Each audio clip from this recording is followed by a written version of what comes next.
One day, James had to wait at the station till Edward and his train came in. This made him cross. Late again? Edward laughed, and James fumed away.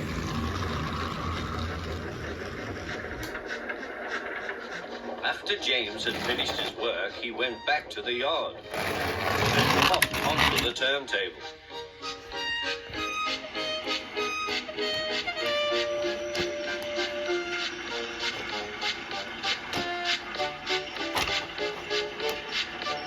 He was still feeling very bad-tempered. Edward is impossible, he grumbled to the others. He clanks about like a lot of old iron, and he is so slow he makes us wait. Thomas and Percy were indignant. Old iron? Slow? Why, Edward could beat you in a race any day. Really? Said James. I should like to see him do it.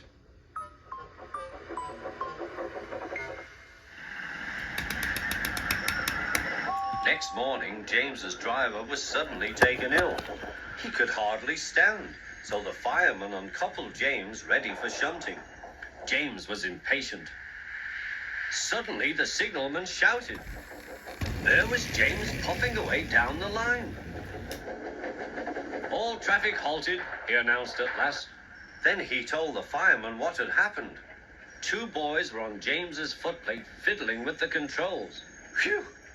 They tumbled off and ran when James started. The signalman answered the telephone. Yes, he's here. Right. I'll tell him. The inspector's coming at once. He wants a shunter's pole and a coil of wire rope. What for? Wondered the fireman. Search me, but you'd better get them quickly.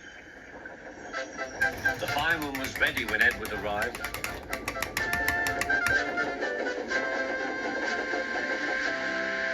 The inspector saw the pole and the rope. Good man, jump in.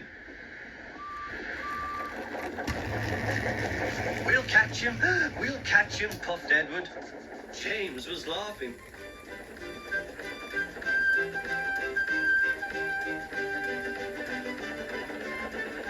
What a lark, he chuckled to himself. Suddenly, he was going faster and faster.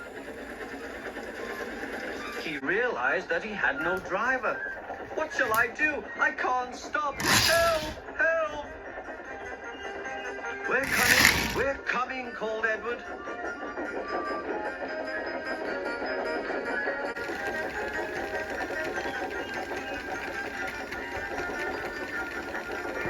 Edward was panting up behind with every ounce of steam he had. At last he caught up with James.